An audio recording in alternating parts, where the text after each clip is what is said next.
Thank you so much. Yeah, my name is Mark Nelson. Work with Kansas Farm Bureau and enjoy talking marketing. I want to share a few things with you. We've been doing this for a while. I want to thank Rich for all his help and Dan too. Basically, what I want to do is I'm going to shut the camera off here so it's not in my face.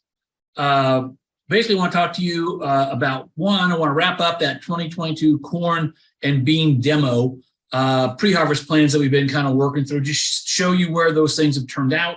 And then also turn our attention a little bit towards the 2023 wheat pre-harvest plans that maybe we should be taking a look at.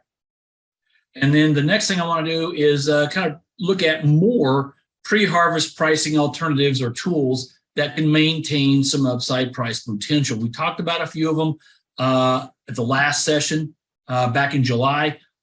There's a few others that I want to kind of share today. So with no further ado, we'll kind of move forward here. Obviously, winning the game has been tough in 2022. I was out in Western Kansas. I saw a few fields like this already, and a lot of fields that just didn't look very good. Obviously, this one here already leaving the check strips. And so things have been tough. And obviously, that's impacted, you know, in reality, your pre-harvest plans. It's changed everything. But as we go through there, let's take a look at that plan that we had back in that we've been working through. You know, typically we like to begin these plans. We started January 3rd. January futures, December corn futures were 548. And at that time, I had no idea there was going to be a war or any of these things that happened that caught the market on fire. So immediately we were selling our first increment January 4th at 556. And very quickly, then the war broke out. We sold another increment at 595. Started getting wise. And so then, you know, we hit our next increment, 672. And then March 4th, we said, okay, we need to roll our price targets forward. And essentially what we did, that was our way of handling these rapidly moving markets. And so we just shoved our targets up and extended everything out further. April 28th, we knocked off our fourth increment at 751, making a sale at that point in time. But then, you know, we were looking for 780 futures for our next increment. And we went really about 6-7 weeks where this market was topping out. We took no price action, probably should have.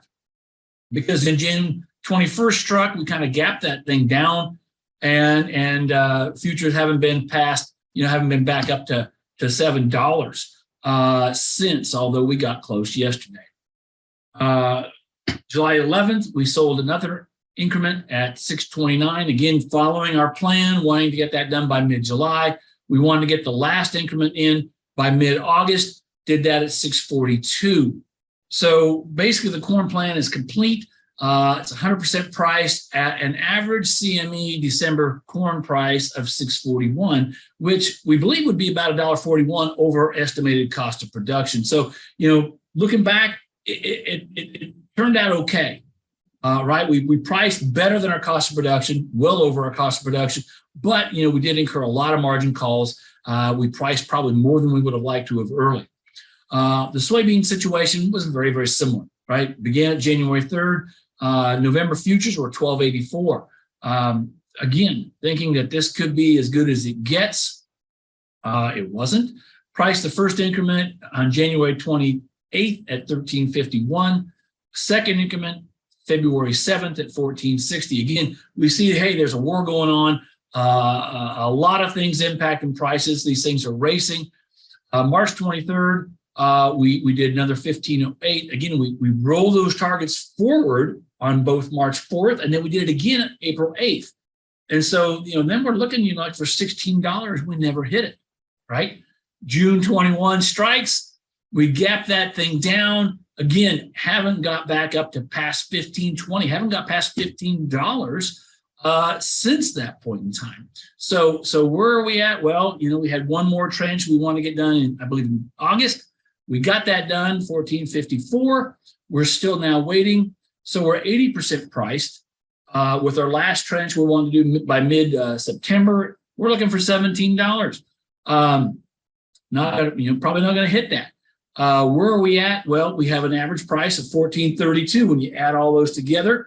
That's $5.07 over our cost of production. So again, you look at that direction, the marketing plan was successful. We priced a lot of our crop pre-harvest over our cost of production. But again, incurred a fair number of margin calls. And there's a few things we want to pull from that then, I think, as we look at this. And number one is ouch, right? It was a tough year. I think it was hard for everybody. But things that I pulled out of it personally, and we'll try to roll that in when we start doing our workshops later. We need to very carefully consider any midstream plan changes, right? Rolling forward on March 4th, that was probably a great plan. It was a great idea, shoving that stuff up. April 8th, not so much. I think we left a little bit of dollars. We left some opportunities on the table because we did that. Instead, maybe we should have been considering some of these alternatives that we could have priced and maintained some some upside potential. And we'll talk about those later. Second thing I'd say I learned a little bit too is don't get in a hurry early in the season. Be a little bit more aggressive with those pricing targets. When we set up our pricing targets last year, it was very, very, hey, every 50 cents, we're going to do something. I think we probably need to be a little bit more aggressive early, set those targets a little bit higher early, and really aim for hitting the meat of that seasonal highs. So let's take a look now at our pre-harvest plan for 2023 wheat. And again, all pre-harvest marketing plans need to begin with your cost of production. So I took a look at the 2022 budgets from K-State. Obviously, we don't want to use those directly, but I think it's a great place to start building our numbers into that, right? And so, one thing we track are fertilizer prices from the Illinois production report. They track fairly well with Kansas. And also, they also include a farm diesel price. And again, those track pretty good for Kansas. And if we look at the situation back last July versus this July, so pre-plant 2022 versus pre-plant 2023, we really see the composite fertilizer prices are 64% higher, right? Anhydrous really took off. And again, you can tell there on the chart, we've kind of backed off anhydrous, right? We predominantly produce most of our anhydrous here in the U.S. We import, I want to say about 25 to 30% of our phosphorus. And so we're really not getting as much help there, still pretty level. Potash, we import a fair amount of our potash, actually. And so, again, the prices there still remain stubbornly high. Diesel prices have gone through the roof, as everyone knows, nearly double a year ago. So let's start with that 2022 budget. Direct expenses were $376 there for South Central Kansas. Total expenses were $558. If we kind of build in there that the fact that, okay, diesel prices have doubled, fertilizers, let's bump those up a good 75%, throw in herbicides, another 25%, maybe I'm being a bit conservative there. And so we start adjusting those. And that kind of puts us here. Direct expenses are maybe $583. Total expenses are just under $8 a bushel as we look at 2023. Now, that's my first shot. It'll be good to see when K-State puts together their more formal, more accurate estimates of 2023. But I think that's a place to start at this point. Obviously, the most important thing are your costs of production. But we're going to use that for this sample plan, maybe about an $8 expected cost of production.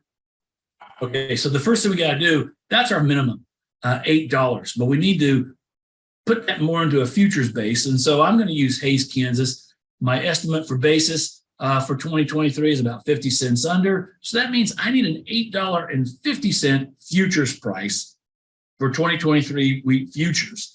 And that's my minimum. And so then we start looking at, well, how high can prices go? We usually run through that. I'm going to save it. The slides are in the back of this presentation. I won't go through them, but typically 27% of the time, if you look at the last 15 years, July wheat futures can go from, say, fall, will go up another $5 to even $6 in 2022. This past year was the example where we set the record. It was well over $6 that we went from the fall lows to the contract highs. So if we add that $5 or $6, that puts the high side or my maximum price target of about $14.50. And we want to use that minimum and that maximum now as our bookends. And we start building in incremental sales in between that. Again, the key is as you start putting together your plan, what will your pricing targets be? One way to look at this would be to look at futures. This is yesterday, right? We bounced things up pretty high. Yesterday, we popped things up a little bit, but obviously, we saw prices much higher in May and June. These are the 2023 July futures contract. I've got a line across there for cost of production of $8.50. That's my bedrock. I don't want to do anything below that. And using one of my first rules, don't get in a hurry, right? Early in the season, let's be a little bit more aggressive. Maybe a good place to set that first price target might be here a little bit over $10, right around $10. And if you look closely on that chart, there's a bit of a gap in there. The market gap down. Maybe technically we might see this thing come back up and try to fill that. If we do see that, that might be that opportunity to price that first increment. Another place that you might say, well, let's go up another $1, $11. We saw a lot of resistance before we finally fell through that back in June. Up here, $12 might be a third increment, which is at the current time our current our contract highs for this year. And then we can go on from there. Again, the key is, what are your pricing targets going to be? If we look at that 15-year season, thanks again to Rich for getting me 2022. So this is the 2008 to 2022, the seasonal index starting in the fall, October 1, going through July. This is what happens to that contract. And again, we're typically about 25% harvested back there the last week of June. The dotted or the dashed line, it kind of shows that big period. That's that area of, that's probably where we want to do a lot of our pre-harvest pricing. Why are we not wanting to think about taking some action anywhere between that February to even as late as that first week of June? And then obviously March, there's a pretty good opportunity there. So that's that kind of sweet spot. That's what we're aiming for. That's why we want to look at developing a pre-harvest marketing plan, because there are some opportunities pre-harvest that are much better than just the prices at harvest. Some things to keep in mind as we go, some things that are going to impact prices. We're going to have a USDA report coming out about mid-January, right? The winter wheat seedings report is going to come out mid-January. It could impact prices higher. It could impact prices lower. And again, keep in mind, it's not the data in the report. USDA does a great job with their reports. It's how the market perceives it. If we feel like, hey, there wasn't much wheat that went in and that number comes in bigger, that could have a negative impact on July futures. But if we feel like, hey, a fair amount came in and that number actually comes in much smaller, that can be very positive to the market. Late March, right? March 30th, we'll have the prospective plantings. That'll probably give us our best estimate then of planted winter wheat acres. So it'll kind of maybe make some revisions from that January estimate. We'll also get some pre-harvest stuff on corn and soybeans, which can obviously impact the market. And if you look at that seasonal, typically hasn't had a negative impact on July wheat futures. May or mid-May, we'll get our first production estimate. So our first estimate from USDA of not only winter wheat, but Kansas yields and harvested acres. So that could be a market changer, could be positive, could be negative, again, depending on how the market interprets that report. And then obviously in June, about mid-June, we'll get another one of those reports. So those are going to be market impactors. You may want to build those market reports into your plan. All right, so this is just a tentative plan. You can use this as a base, adjust it. Step one, determine the number of bushels you want to include in your pre-harvest plan. Now you could include your expected production. I wouldn't recommend that. You could include your insured bushels of your plans, or you could just say, hey, I'm going to pre-harvest price 1/3 of my expected production. But either way, you need to determine how many bushels you want to put in here in that pre-harvest plan. And then all your increments then become percentages of that or portions of that total. Step 2 is to set your pricing targets. Kind of went through that a little bit. I've got a minimum, I've got a maximum, got a few increments in there. And I built it this way then. I've got 5 increments, roughly 20% each time, priced at $10, $11, $12, $13.50, and $14.50. Our first time set is February 1. So again, we've got increments, we've got price targets, we've got decision dates. Increments, again, is that percentage of the pre-harvest plan or those bushels you want to price. Price targets represent prices at which you will price an increment. So that means we're waiting for $10. Last time I looked, we're easily $1 away from that right now. So we're not going to do anything until we see $10 futures given this plan. But the minute we hit $10, we get that, we want to start that first increment. We want to price it. Decision dates are those dates that you will act regardless of price. So if July 23 winter wheat futures do never hit $10, come February 1, this plan says let's price the first increment. Okay. Last thing here then is we say, what is our line where we say we're not going to make any sales?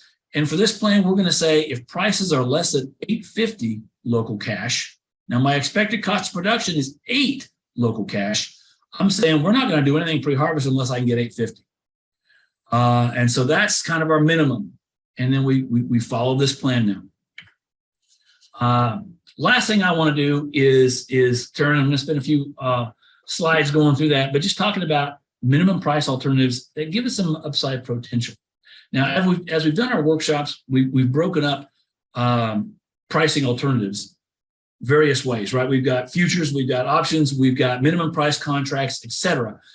Some of them are fixed price alternatives, right? Short futures hedge, forward cash contracts, hedge to arrives. These are all fixed price alternatives. Each of them essentially are going to set the price. So price direction and basis are largely going to impact your satisfaction or how you view how successful they are, because you're going to get that price, right? If we forward cash contract today at say $8.50 or $8, that's the price you're going to get. Whether the prices go up, prices go down, you're going to get that $8. They're fixed price alternatives. So again, if prices decrease, let's say we forward cash contract at $8.40 today, and prices fall from here on out, you're a genius. If prices go up, which we saw last year, you're something less than a genius. They're fixed price alternatives. But there are some alternatives out there that basically help us set a minimum and maintain that price, the upside potential. Some examples, and we kind of went through these back in July: buying a put option, a minimum price contract, and I'll call it a DIY, do it yourself, where basically you sell futures or you forward cash contract and then you buy a call option. So it's either sell futures and buy a call or forward cash contract and buy a call, or you can work with your local elevator or your local buyer and implement a minimum price contract with them. But essentially they're going to be turning around and buying that call. Each of these provide a minimum price that's going to be less than those minimums from the fixed price alternatives. Okay, so that's the thing, they're lower, and sometimes that's not a good deal. Each involve commodity options, which helps set a price but allow you to take advantage of those price rallies. If you buy a put or a minimum price contract and sell futures, you're going to have the ability then to sell your grain wherever you want to post-harvest. If you do a minimum price contract with an elevator, that will require you to deliver, which isn't a bad thing, but we need to understand it. That's requirement to deliver. And then the last thing, these are all going to be using options, and options can be expensive. And typically that's why early in the season, when we think about the 2023, your 2023 wheat harvest plan, you probably don't want to do them in the fall here because these options can be pretty expensive. But there's a couple more advanced minimum price options. We had some questions about those at an earlier webinar, so we're going to talk about those today. These are alternatives that give us greater minimums, but then they kind of can limit your upside potential. The two I'm going to run through today. Obviously, there's many different ways you can buy or sell options and put together different things. We're going to run through two today. We're going to run through an options collar. We're going to run through a bull call spread combined with a fixed price alternative, either selling futures or forward cash contract. Both of these strategies aim to set a greater, right? We're raising the bar on that minimum price, but the cost is you're limiting your upside potential. Now, these strategies work best if you believe there's this limit to the potential upside. Let's say we feel like, well, okay, it may go $3 higher, but it can go higher than that. Well, then you can kind of manage these to capture that perceived amount. And so I'll kind of run through a demonstration of how we might want to think about doing that. The first one, options collar. Initiating this strategy involves just buying a put option, right? Again, that can be pretty expensive. So it's similar to a short options hedge, but now in turn, then we're going to sell. All right, we get a hold of a broker. We're going to sell an out of the money call option, and then we use that money to offset the initial cost of that put. And then at or prior to harvest, you exit both positions, deliver your grain wherever you choose. And the nice thing about this, it establishes a higher floor. And again, we'll look at an example of that than just a short hedge or the short option by itself. And it does that by the amount of the call, right? We take that call that we sold and we lower the option that we bought. Now, it also establishes a ceiling at that call option strike because you're going to incur margin calls as futures rise beyond the call strike price. And so we need to be mentally ready. Typically when we think about options, we think about buying an option. And when we buy an option, when we buy an option, the most you put out is what you get. When you sell an option, you're essentially taking a futures position. So that's an added level of risk or discomfort that you might take. At the bottom of this slide is a website, the CME Group, where you can learn more about the options caller. The other one I want to talk about is a bull call spread. This strategy begins with a fixed price alternative. So you're either selling futures or you're forward cash contracting with your local elevator. But then it involves buying a call option and selling another call at a different strike price that's out of the money, but with the same expiration and on the underlying same contract at or prior. So, we're doing this all with the July 23 wheat. At or prior to harvest, you exit all your futures and options positions and you deliver your grain. Again, this strategy establishes a higher floor than other minimum alternatives by the call option premium received, but it also establishes a ceiling at that out of the money call strike because you pay margin as futures rise. Now, that's offsetting any of your at the money call gains. Again, a different website below where on the CME Group where they talk about the bull spreads. All right, so let's take a look at an example. Now, I've got a lot of columns here. This is basically the input of a spreadsheet, and I'm looking at 6 different pre-harvest marketing alternatives that allow for some level of upside potential, okay? A is simply selling futures and then buying a call option. A2 is selling futures and doing a bull call spread, which is selling futures and then buying that call, but then also selling a call at a higher level. Did the same thing with forward contract, that's B and B2. Buy a call, forward cash contract, buy a call, forward cash contract, and a bull call spread. C is just simply buying a put option. And then C2 is that put caller option. Now, I've got circled there with that rectangular, the fixed price portions.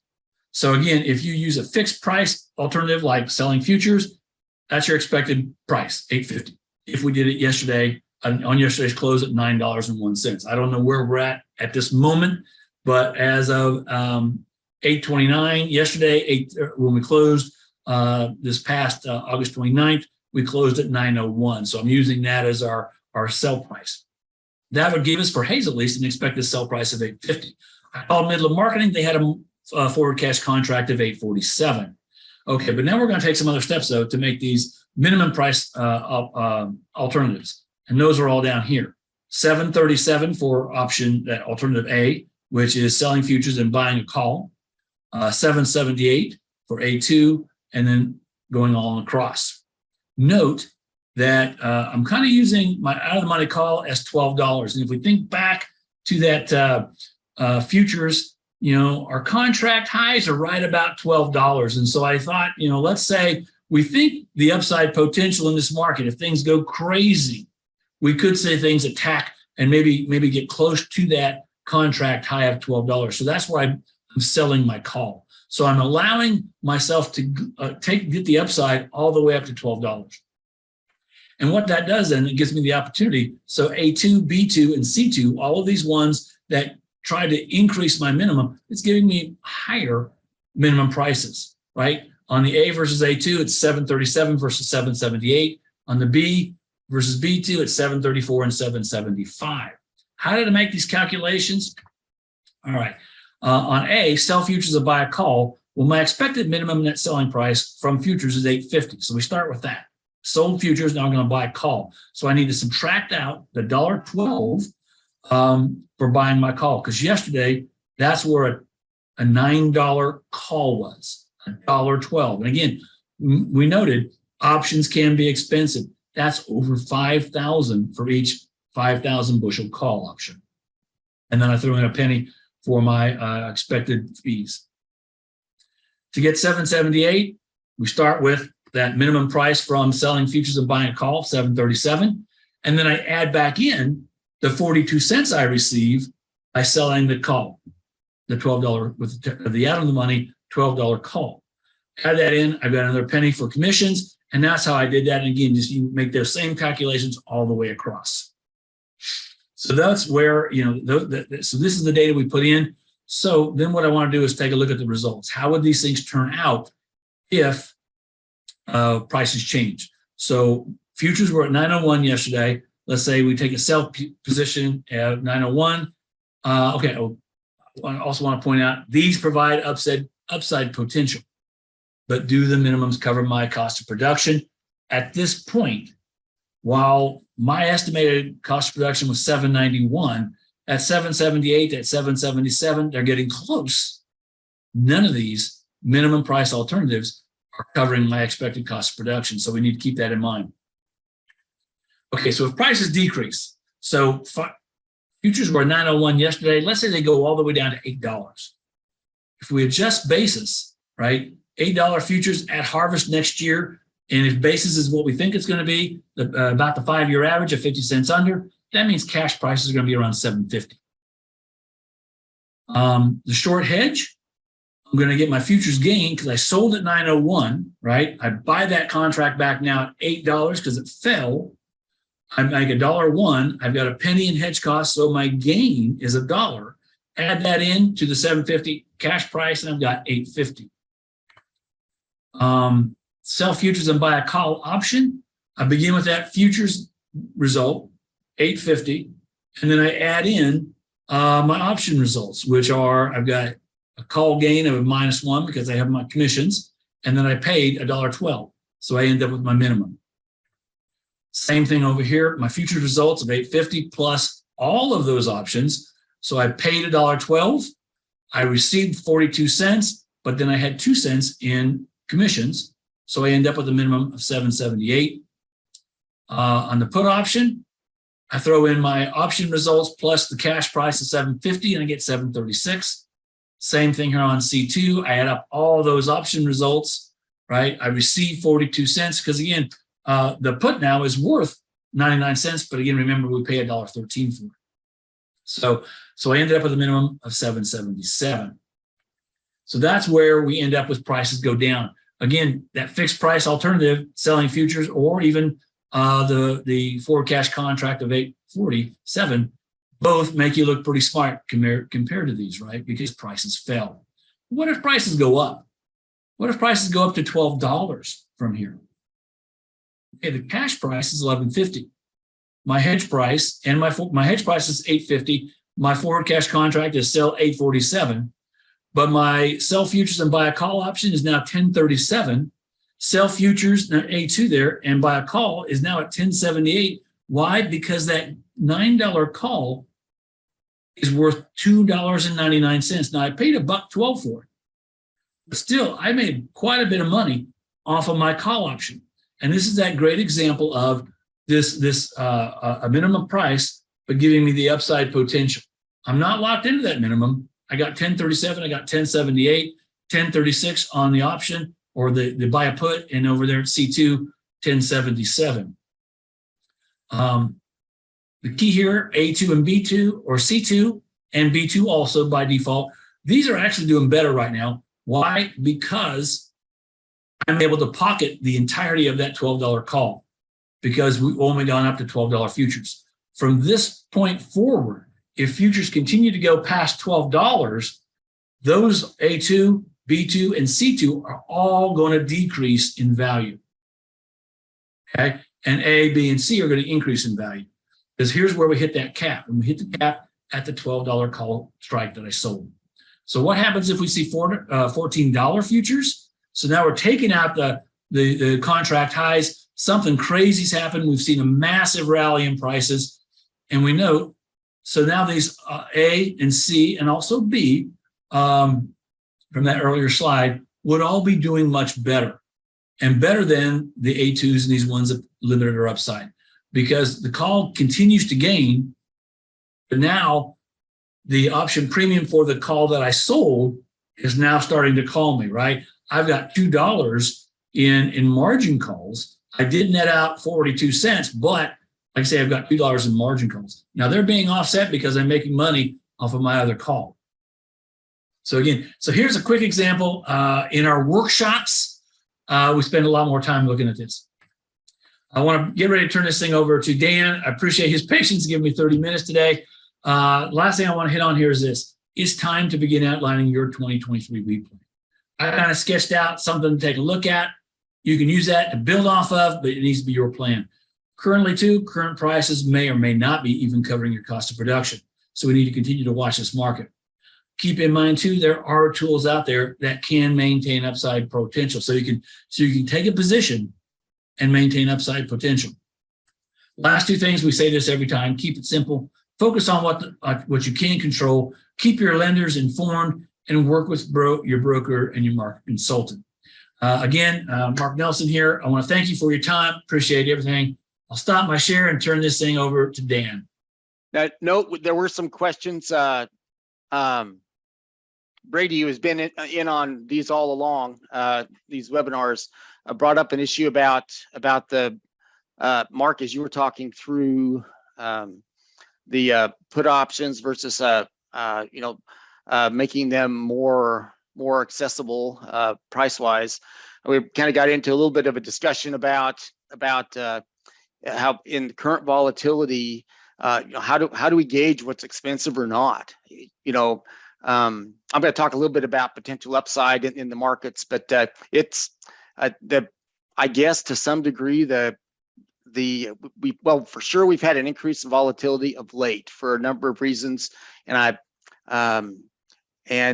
especially when we look at some of the potential margin calls that are out there. If people take futures positions over forward contracts, somebody's carrying that margin call.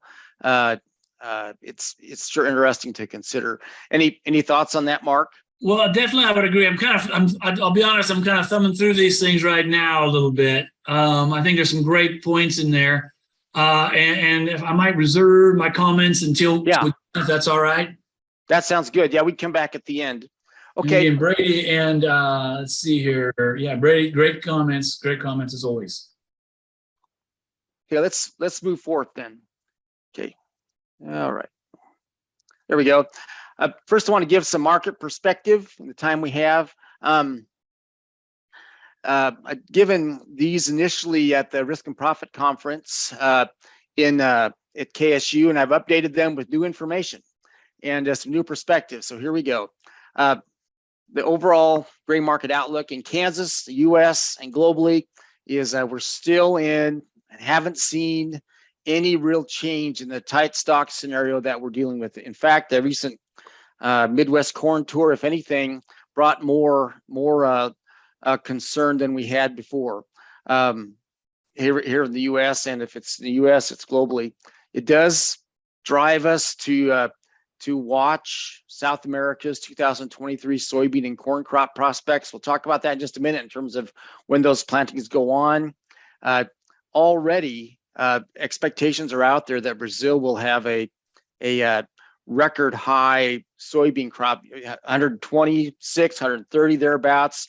Historic numbers. Their expectation right now is 140, 150 million metric tons. The caveat I'd have on that is, what about their fertilizer? They've been struggling on that, just like so many other places, and really little to no margin for 2023 shortfalls among global wheat producers. This issue of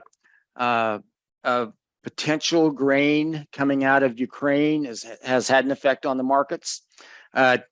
Corn has been coming out. We see the reports on shiploads that have made it out of there under the Turkey UN brokered trade passage deal. So that's been good so far.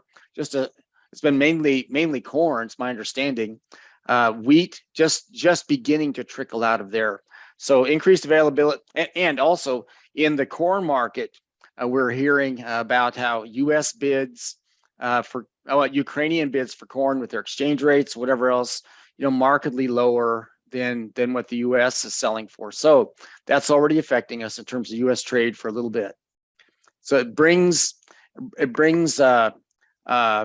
you basically very, very strong, tough competition for the U.S. and wheat corn markets to the degree that they're able to make all that work. There we go. And of course, we've heard in the markets in the last week, corn production damage in the West Central Plains in 2022. We've seen evidence of that out here in well, really all throughout Kansas, but especially in the western Kansas down to Oklahoma, Texas, Nebraska. We have historic basis strength. And so when the futures fell off, as they've done off those highs from about a month or so ago, the basis levels immediately shot up. I mean, immediately. So that was sort of their vote that they weren't trusting what the futures were telling them in terms of how everything is being okay. That's one part of it. The other side is that we have we're out here in a corn demand area, and so basis shot up to pull in supplies, not just from here, but really probably to give signals to the Eastern Corn Belt that, hey, we're wanting to buy train what you've got. 2022 U.S. corn production, the USDA in their August 1st, well, released August 12th, but basically they were August 1st numbers, had said they were projecting 175.4 bushels an acre, 14.359 billion bushels. Midwest crop tour happened last week, went back over, in essence, their version of all this and being in the field, whereas the USDA numbers were not in the field. They were based on farmer surveys. We've had some dry weather since then, et cetera. Informal reports of perhaps some leaf diseases, some stresses coming in parts of Iowa. Get that from locals that I know. Midwest crop tour came in, projected an entirely different situation, 168.1 bushels an acre, 13.759 billion bushels. So, just that difference of about 600 million bushels has a lot of impact on the U.S. corn supply demand balance sheet. So, for marking calendar dates for when we expect there to be a lot of volatility coming in the markets, issues as a Mark and Brady are talking about in terms of options. You wonder how to deal with what could be a very volatile time here on September 1st on September 12th, when the USDA crop production report comes out and it gives its first projection on September 1, their first projection where they're actually out in the fields and measuring things. Here of late, we've heard a lot of market analysis from, actually more weather analysis of fears about the continuance of a dry La Nina pattern into 2022-23. Here's a couple of quotes. Chances for La Nina are expected to gradually decrease from 86% to 60%. Well, that's a comfort. I'm sorry, a little cynical there, but generally expectations of pretty strong La Nina, a rare three-peat La Nina expected this winter from Weather Science. You'll hear other people talk about it being, no, it's a four-peat. So, if you get something like that, if it hangs around, you're looking at times like the 1930s where we kind of go into it and go out of it, et cetera, sort of up and down. But regardless, there's not, I guess the big issue out of this is that there's not a strong signal right now that the La Nina weather pattern has been responsible largely for a lot of the weather problems that we've seen out here in the West is immediately going away. So as long as that keeps hanging around, prospects of it, it's sure supportive of market prices. Continued high 2023 fertilizer and other crop input costs, put a question mark on that because things have gone down some. course, high natural gas, logistics costs, supply chain issues all contributed to that. There's an issue that I don't want to be just a bell ringer or someone who tries to get folks all shook up. But, when you look, we've got an issue, a actual crisis going on in Europe right now with regard to natural gas supplies. And of course, that it's tied in as a result of the Ukraine-Russia conflict, and Europe being supportive of Ukraine, and Russia not just opening the spigots or the gas valves. So they have an issue now. If that continues into the winter, what does that do to natural gas prices? And as that goes forward, what does that do then to fertilizer costs and the energy sector overall? So I don't think we want to go to sleep on this. I'm not saying it's catastrophe, but we have something that's happening over there right now that could affect us in a major way down the road. And we really need to be watchful of it.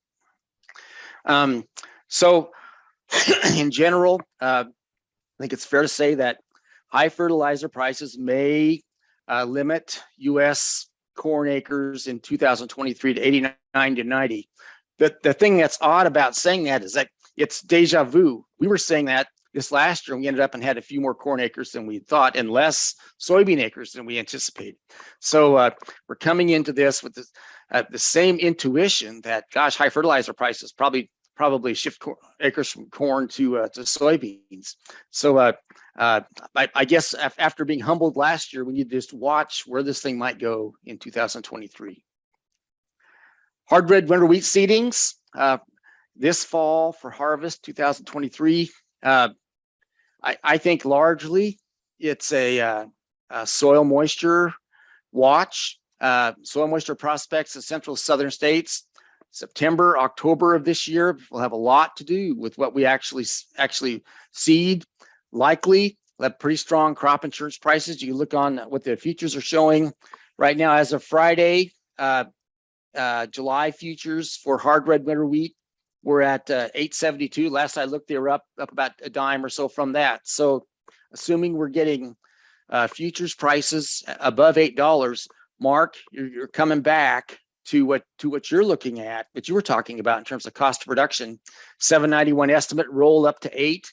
I was looking this morning here, late this morning, about 10 minutes before we started, forward contract prices for wheat at Colby 87. This is for next harvest, 817, Salina 821, Topeka 837, Garden City 842, Hutchinson 824, Columbus 808. So there you go, Mark. Your projection of cost of production isn't far off what the forward contract prices for next year are showing right now in these major markets in Kansas. Impact of ongoing possible geopolitical conflicts. And really, this is where Antonina Boyaca in our shop could comment much better than me. I just look at it as a probability exercise. So what are the prospects for de-escalation of that conflict even more? We do see trade happening now, which is welcome from a humanitarian point of view and market point of view, but if it means prices down a little bit. But what are the long-term prospects for that situation to de-escalate? Fair question. And the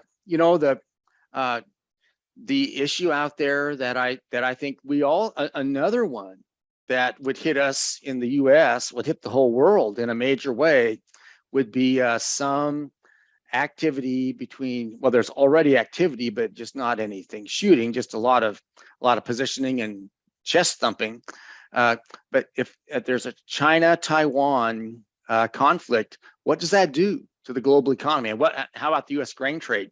Initially, assuming they would stop trade with the U.S. For soybeans and grain sorghum, then you'd have an initial pretty negative situation. Then you'd see grains start to flow in different directions, from different places, et cetera. And you'd mitigate some of that, I think, just because the world still needs grain, and it just the pathways would change. But when we had a major trade conflict with China here in the Trump administration, U.S.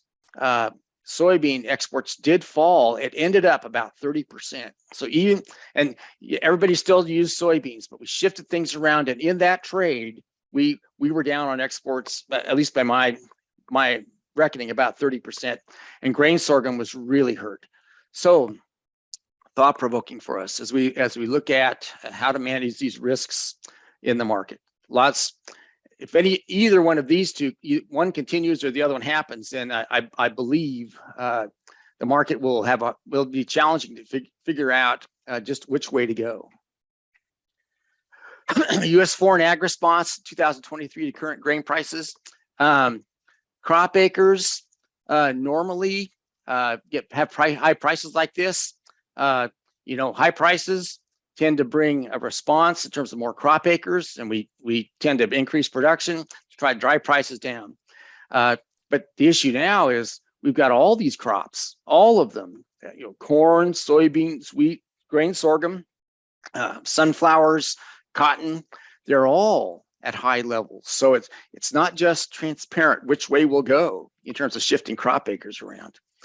Crop costs, again, here's kind of repeating what was said before. If high fertilizer and other crop costs stay high, it may limit corn acres in 2023 and increase soybean acres. And that's exactly the same comment I would have made last year. I just put a 2022 in there. and things didn't exactly work out on that way. We showed our preference to stay with corn if we could for a lot of U.S. farmers. So something to watch. Rationing of grain use, we've seen some evidence of this in the August WASDE numbers. I think we see most of it coming in on U.S. exports weakening, and that comes in especially as you add in the high value of the U.S. dollar, making our exports just pretty expensive. And on the cost side, Mark, I don't know that we're putting this in the land cost factor into our cost of production numbers, but it just ignites a whole rash of discussions between farmland owners and tenants. And by the time the one party sees the high selling prices, they may or may not be aware of the high input prices. So creating tensions in that manner. Reasons for near record high grain prices in the spring. I think there's a couple factors. There's the one that we're pretty aware of. The world is scared of global grain and food shortages for corn, for wheat and oilseed, and so when some of that, when at least maybe we just became used to it or numb to it, but some of the fear of that has receded a little bit. The UN and Turkey got involved with trade, and it seems to be a more stabilized front at least. But also, my friends in North South Dakota have spoken with me recently about how delayed plantings in the northern plains with all the moisture they had also had a lot to do with holding grain prices higher. And in their mind, they noticed exactly how when we got to the crop insurance last day of planting with 100% credit dates, then the futures dropped sharply. So that probably, planting delays in northern plains probably also played into that whole factor. Overall prospects for 2023 grain markets. This is my take. Grain prices supported at high levels until grain markets are confident of larger crops and likely rebuilding of stocks. So that means, in essence, we have a lot of underlying support for corn, for soybeans, for wheat, until we start to see that the tight stocks that have occurred on the U.S. and the global stage start to unwind itself. So that takes you out into the spring of 2023, spring and possibly summer. Even then, we're coming into those years with tighter stocks to begin with, so it's going to take more to rebuild. So both 2023 old crop cash prices and new crop forward bids are, they would be vulnerable to declines out there in late spring, summer of 2023. So Mark, if I think our plans are to keep going forward with the winning the game grain marketing workshops, and we'll be right in the middle of it. At least we'll be talking about this through the winter on how to maybe set up strategies to deal with this next set of risks that come. I would anticipate we'll still have well-supported markets just because we have the crops. We'll have the crops we have, but there'll be something to consider as to the type of volatility and risk that we'll have out into spring and summer of 23 if the crops get underway and we've got good prospects. Ukraine-Russia war, continued impact. The war hasn't stopped. It's ongoing, and so we'll see how that goes forward. But it's not done yet. That's the thing. There's a lot of damage and a lot of disruption. And of course, the thing that's out there that we'll really have to watch would be Brazil, Argentina crop prospects driving price volatility. And here's I just wanted to show you what's important when. So you see for Brazil, they have first crop corn, planting of soybeans, second crop corn. You can see the dates when they plant those and when they harvest them. So for Brazil, we'll be watching in about 30 days, we'll start watching planting prospects for corn and soybeans down there. And it'll be tremendously important heading off into this year. Argentina, things are corn planting mid-September to December, soybeans, they've Nov Dies Jan for a second crop down there. So, and you can see the dates when they come off. So the dates when they come off, you trail that by X number of days, and to actually get crops out of the fields to the ports, and that's when U.S. exports have competition. So we've got we will have weather market during the winter, but it'll be South America weather that we'll be watching. And you can see, just wanted to show a little bit on the S Drought Monitor Map. You can see the latest numbers that are out there. You see dryness in Nebraska, Iowa, South Dakota for sure, et cetera. Come in and you see kind of another short-term objective drought monitor and a longer-term drought monitor. It makes things in Iowa look all that much, particularly Iowa, look all that much rougher. So when that Midwest corn tour came through and went into some of those areas, this is a lot of the impetus for problems. Also, carryover of impact of July temperatures 100 plus impacted, very likely impacted ear fill, factors like that in terms of giving us challenges in terms of actually getting fully expressed crops out of the field, out of those areas. You see over in Indiana, some challenges also. And around the world, you see our issues, some issues down South America, issues in Europe. They're scaling back in hard reductions. What's coming out of the EU for corn, for wheat prospects. South Africa looked pretty good actually. You can see that one dry area in India turned them from having expectations that they would be exporting wheat for the first time in years now to where they're seriously considering importing wheat. So it changed that on a dime. You see that developing dry area down in China affected their wheat areas. To the north, you've got more corn and North China Plain areas, but to the south, it's affected them some. And you can see generally on the coasts and into the east, you've got, some dry interior, but generally prospects for a good wheat crop in Australia. So we've got just a few minutes. I'm going to hit on some price trends, and I'm hoping that'll get us to about 5 after. So stay tuned. Here we go. For wheat markets, you can see where we've been. In the month of August, we've had a low of 808, a high of 921, and that's sharply lower than where we had been. We had been hanging around 11, 10, 11, et cetera. And now we've come down to the lower side, at least on Kansas City futures. We didn't quite get as high as we did back in 2007, 2008, but still strong prices. You do see the current marketing year number 778. In looking at this chart I put together, that shows where futures and cash prices have been. The red would be the last marketing year. Right now, in the current marketing year, you can see that there's a projection mark. This would be the, I believe this is the Kansas hard red winter wheat price, about 879 based on futures. But what I notice is that, man, you get out into August and September, the market sees the world as flat. So it's putting a lot of effort into understanding that the first contract, the September contract we're just about to deliver on, so pretty soon we'll be watching these contract, but it's not accounting for any seasonality at all. So it's kind of a front-loaded forecast of what they see right in front of them.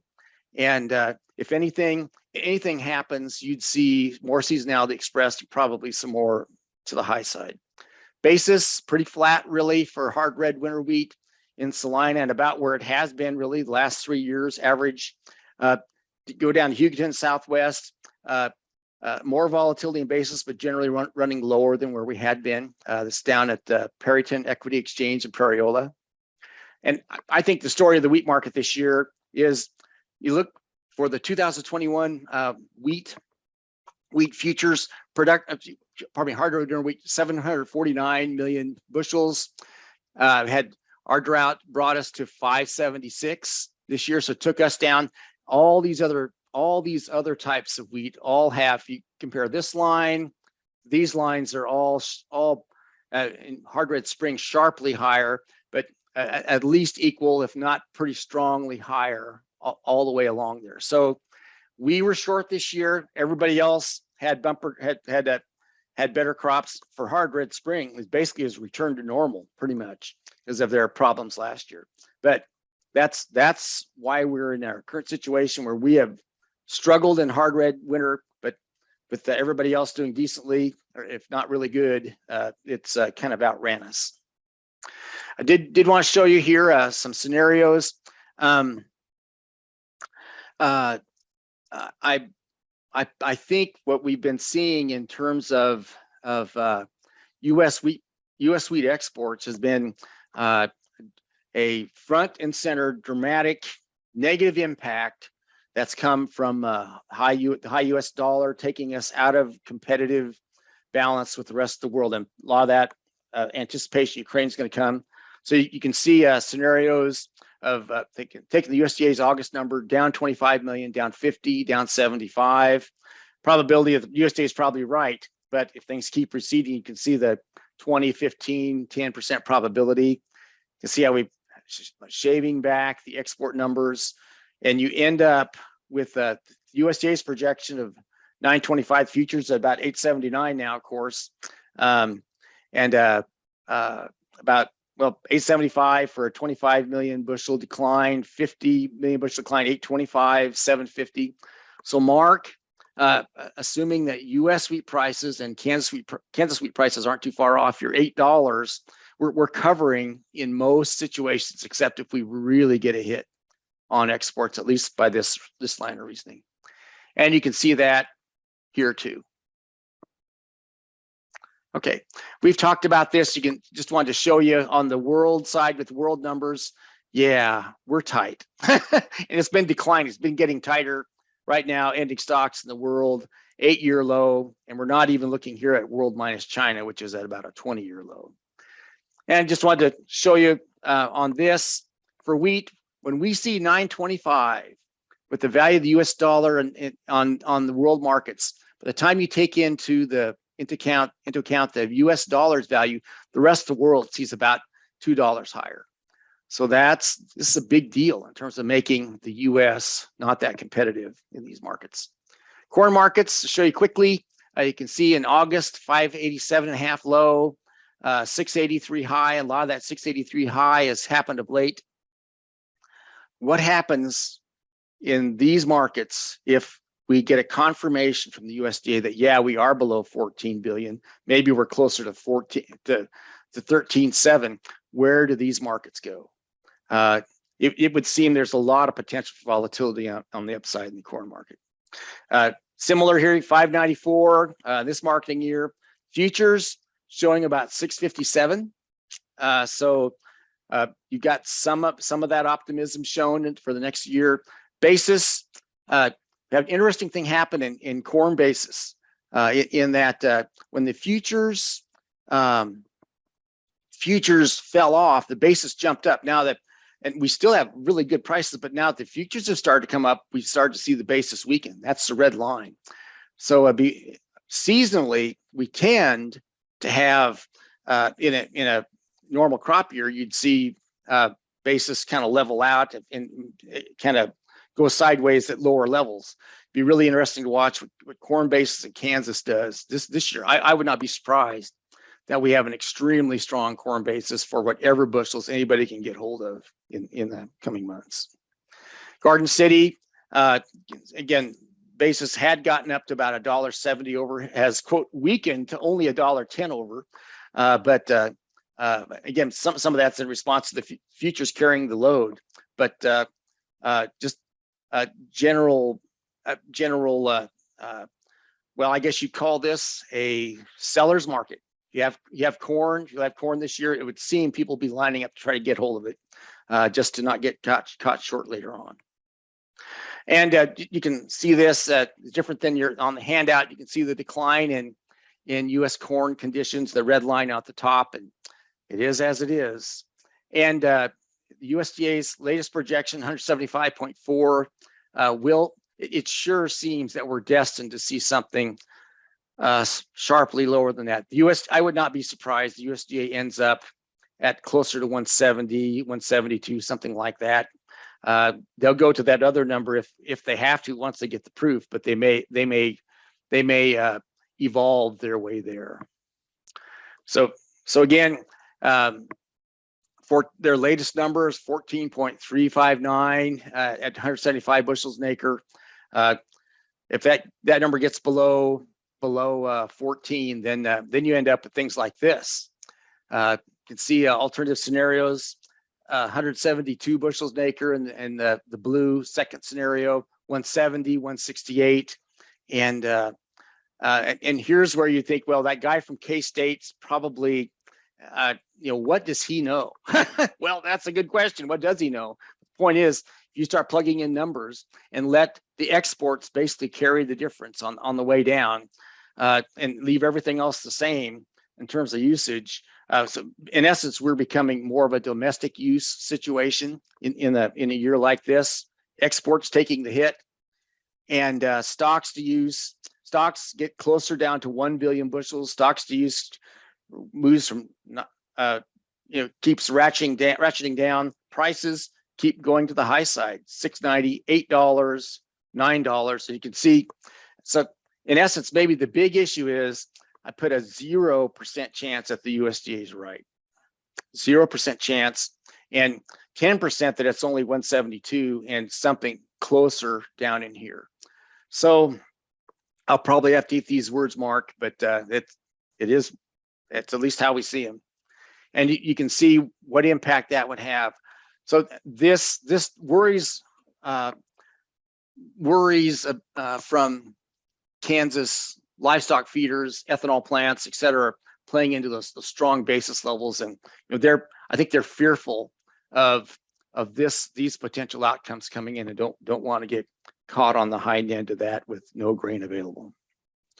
And you can see just as we'd shown before, corn's been tightening up for years, just as wheat has.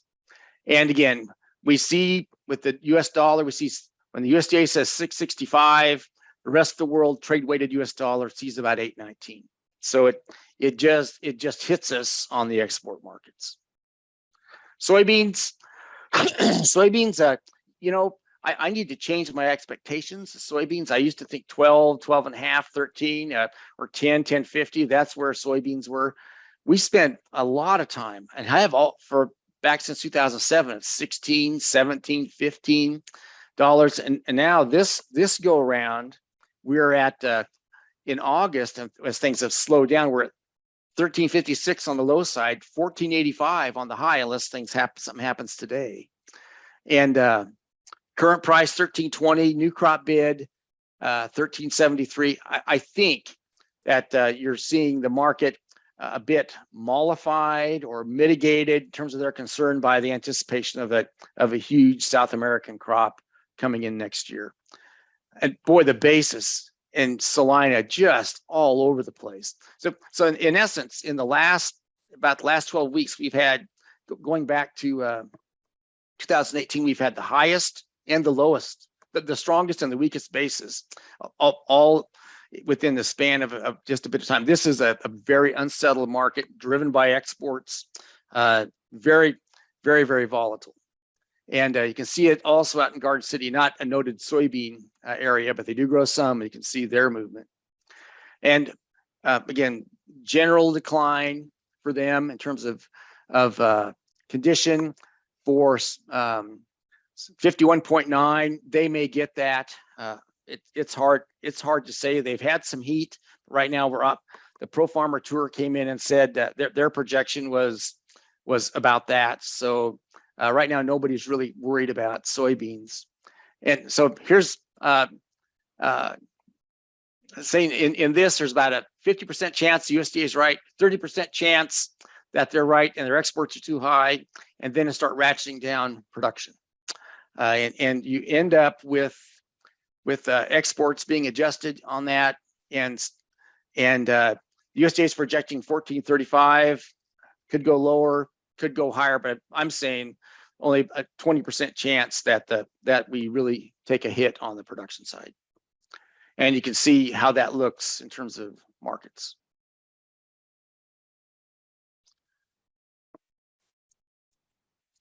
Okay, and just same story on soybeans, 1435 USDA projection. The world sees it as 1768. So when Brazil with their weaker currency comes in, generally weaker currency, we have a hard time competing with them for some export supplies. And just briefly for sorghum, pardon me, see generally a projection for this coming year about 649 from the futures sorghum basis. Generally just about average, maybe strengthening a little bit here of late. That was in Salina. Garden City strengthening more, interesting out there. And you can see where sorghum's grown, sorghum acres, and really if this much of a drop happened in corn, we would be apocalyptic, if that's the right word, because the USDA's projection was about 69, 70 bushels in July. They came in the August report, dropped it to 53. I mean, just kaboom. So we'll see where it goes. Well, thank you for your patience. I went long here. Do we have anybody still on? And if we do, okay, I should stop share. Are there any questions that we have? Anybody like Mark and I, to address?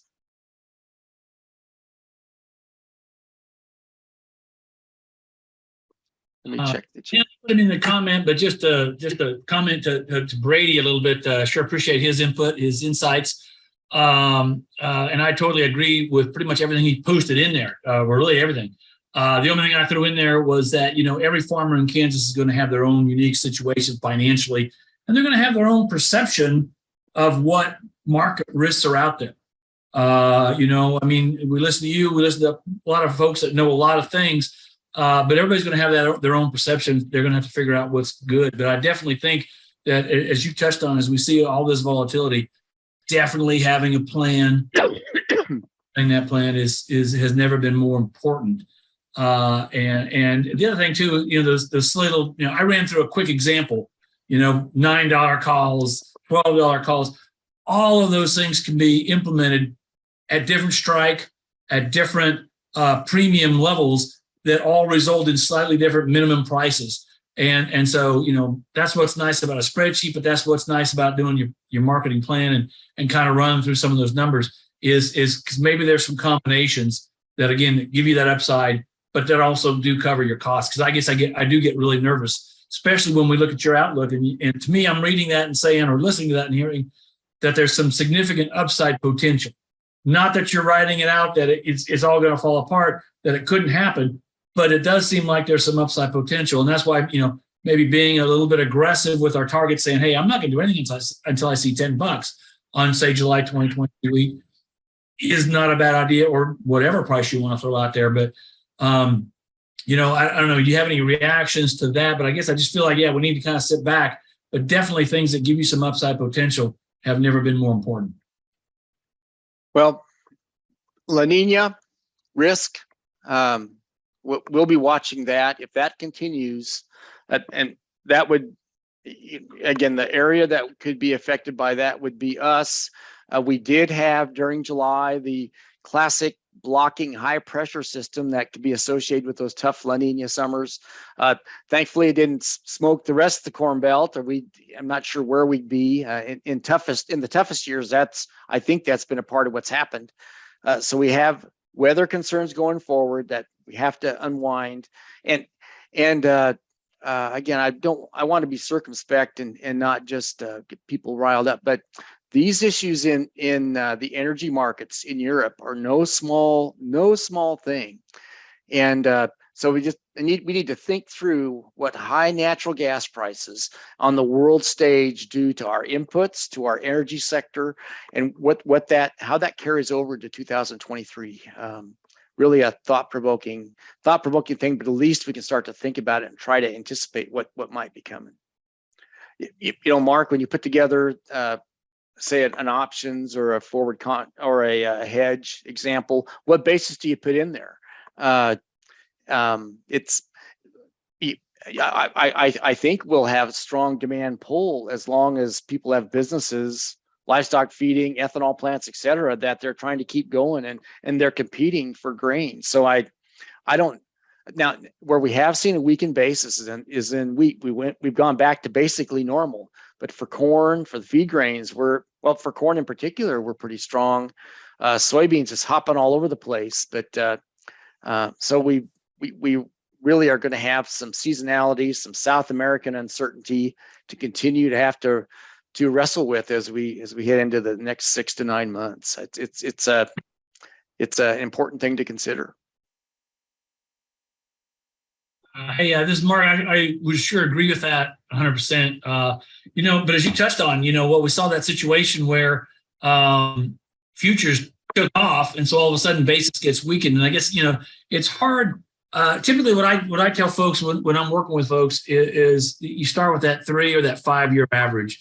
You go to Ag Manager, you grab that, you try to get a handle. Okay, so what do I think demand and supply is going to be that might impact it one way or the other? But the problem you have is with the volatility that we're seeing in futures, it could be crazy market demand, but it's running futures up so fast that it actually weakens basis. And so I have a tendency, and that's why I kind of just pulled back in that example. I looked at that at Midland Marketing, and it was about 50 cents under. Was I think the 5 year average, and just kind of went with that, because when in doubt, I stick with the averages typically. But I think it's a crapshoot. Yeah, you could view it if you're again doing an option or something that you assume. So maybe the key to happiness is low expectations. In that you put in a basis that is so relative to even where it's at right now, and then anything that is better than that is gravy for you. So I'd wonder about putting in a tremendous basis and being basically at break even. Then basis risk can hit you financially all that much more.